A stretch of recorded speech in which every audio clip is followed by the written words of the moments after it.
Hey everyone, welcome back to Bear's Workshop. In today's video, we have the 53rd flyover of the Lucid factory in Casa Grande, Arizona. Before we start, I want to say thanks to our new patron, Gerald, at the Mama Bear level. Thank you for support, we appreciate it. In line with that support, we do need to get another 8 patrons before next Monday so that we will go out and fly Lucid on Monday. Once we reach 80 patrons, we will be flying every Monday. We are currently at 45.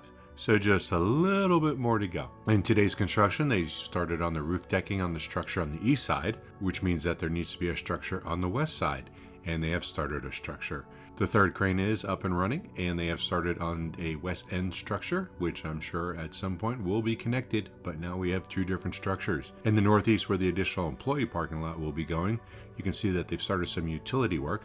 We don't know if that will include the solar panels or not, but we'll find out soon enough. In the produced car area, we saw a decent amount of things going on. Just to be clear on these car counts, we are assuming they're not playing musical cars.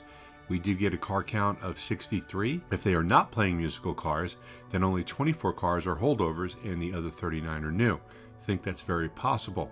And we did find 3 hidden behind a building that we couldn't see until we went around and got a different angle.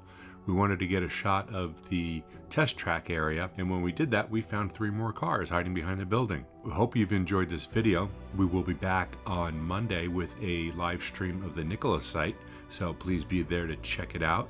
And the next episode of Fast Charging with B&B will be next Tuesday at 4 p.m. Pacific. Please join us there. We'll talk about all things EV. And we'll also be doing a live stream of the Lucid site next Wednesday, so be there and we can discuss different things that we've seen and have a group discussion with everyone on the fit and finish parts that are supposedly missing. So if you like this video, please hit that like button. If you want to hear me talk about this again another time, then hit the subscribe button so you'll be notified. You can follow us on Twitter at Bears Workshop, and thanks to all of our patrons, we appreciate you. Now, let's go fly.